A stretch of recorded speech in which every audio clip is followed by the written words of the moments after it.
Oh my, is it that time already? Hi, welcome back to my YouTube channel. Good to see you all. I welcome you back. Today is a great day. You know why? Because it's a great day for a reading with Ricky. Today I am going to focus on a third story of my second collection called Little Ricky, the Lad from Otter Lake Adolescent Adventures. In this third story, you're going to see that it's truly about friendship. A friendship where, despite whatever's happening in the friend's life, the person that supports that friend is going to be always there for them. So before I get into the story, though, of today and so on, I want to tell you a little bit about myself. My name is Rick, or Richard J.M. Gauthier. I'm a Canadian author, and I started writing short stories in the year 2000.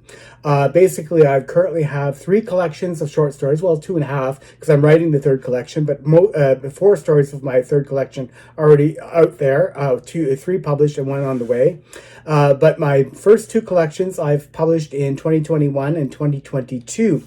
So when I started my career as an author and writing, I published Little Ricky, the Boy from Otter Lake. Little Ricky, the Boy from Otter Lake, my very first collection of 12 original heartwarming short stories. It's about a little 5-year-old boy and growing up in a small town, life, learning lessons, all that good stuff about going through the steps in life and learning about how to handle situations, especially as a young lad. So why did I start writing? I started writing because I used to be a writer in the federal public service, and I was writing technical documentation, training guides and what have you for about 33 years throughout many different departments. And when I retired from my public service career, I actually wanted to volunteer. I wanted to volunteer and read to the elderly. I wanted to read to the elderly and help them out in old age homes. Unfortunately, the year I retired was 2020, and that was the year the pandemic hit the world and everything was closed down. So of course I couldn't follow my dream of going to help the elderly because we were not permitted at the time. So rather, my sister encouraged me to start writing stories, and I did that. I started sharing them originally on social media, and it seemed that fans liked what I had to write, so encouraged me to put together a collection. As such, I put together my first collection of 12 stories, Little Ricky, the Boy from Otter Lake. To enhance Little Ricky, the Boy from Otter Lake, just this year I published the sequels to all of those stories. This is Little Ricky, the Boy from Otter Lake, the sequels. So have you ever wondered, after finishing a story or watching a TV show or a movie, I wonder what happened to that character? What did they do next? Where did they go? What's going on in their lives? Well, now you can find out, because in the sequels, each of the 12 original short stories are now followed up with a sequel short story. So you have there are 12 brand new heartwarming continuations in the sequels. You can find all of my books, Little Ricky, the Boy from Otter Lake, and the sequels, on Amazon.ca, which is the Canadian version of Amazon. And on Amazon, you can find paperbacks that I'm showing here, paperbacks and ebook versions. You can read Kindle ebooks you can buy Kindle ebooks through Amazon. If you prefer audiobooks I sell through Kobo. Kobo is a Canadian company that sells audiobooks, and I publish my books through Kobo, and you can find all of the audiobook versions on Kobo.com. But today's story is not from Little Ricky, the Boy from Otter Lake, or Little Ricky, the Young Man from Otter Lake, which is the name of my third collection. It is from Little Ricky, the Lad from Otter Lake, Adolescent Adventures. And in this collection of short stories, Little Ricky, the Lad from Otter Lake, Adolescent Adventures, I have again 12 short stories, but because the short stories were so well developed, or better developed and more intense, they're a lot longer, and as such I have to break this collection into 2 parts. It's sold in 2 parts, part 1 and part 2. Part 1 of the collection holds stories 1 through 6, and part 2, of course, then stories 7 through 12. It's sold equally, both parts, on Amazon.ca or Kobo.com. They're available in paperback, they're available in ebook, or in audiobook versions. Today's story, though, is going to be captivating moments of history and celebrating a new life. It is the third story in Little Ricky, the Lad from Otter Lake, Adolescent Adventures. So this is going to be the focus of Reading with Ricky today. So if you hang in there, I'm going to be right back, and I'm going to do a little bit of Reading with Ricky from this touching short story about 2 amazing friends from Otter Lake, Quebec. Be right back. Hang in there. Be right back.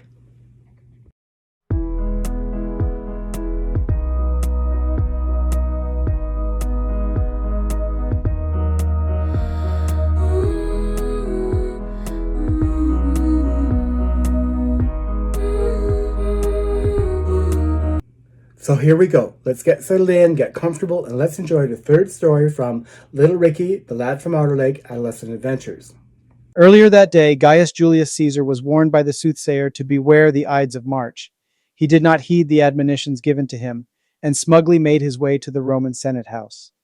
Caesar chuckled as he recounted the wailings of his wife Calpurnia regarding her nightmare, in which she had dreamt that she was holding her husband's lifeless body, weeping sad, endless tears upon his corpse. That early morning, Calpurnia begged him not to go to the Senate assembly, but he pushed aside her superstitions. He felt he had nothing to fear because he believed and trusted in the gods. After all, was he not a dictator for life, and was he not a god himself? Despite all warnings, the arrogant ruler of the Roman Empire had arrived at the Senate and firmly took his seat. He demanded forcefully that the group of Roman elite men gathered in the chamber to get on with the day's business. As a petition was being examined slowly and warily, unbeknownst to the ruler, conspirators who despised him encircled him. Suddenly, Cimber grabbed Caesar's shoulder and pulled down his toga. Caesar cried out, "Why this violence?" While being distracted, another Senator Casca produced a dagger and plunged it towards the dictator's neck. Caesar twisted himself and caught Casca by the arm as he questioned, "Casca, you villain, what are you doing?" The next moments, which transpired like mere seconds, found the gang of traitors repeatedly plunging their sharp blades into the flesh of this depraved human being. The men stabbed Caesar repeatedly. Though he tried to get away, he was blinded by his own blood, tripped, and fell. The crazed throng continued stabbing Caesar as he lay defenseless on the lower steps of the portico.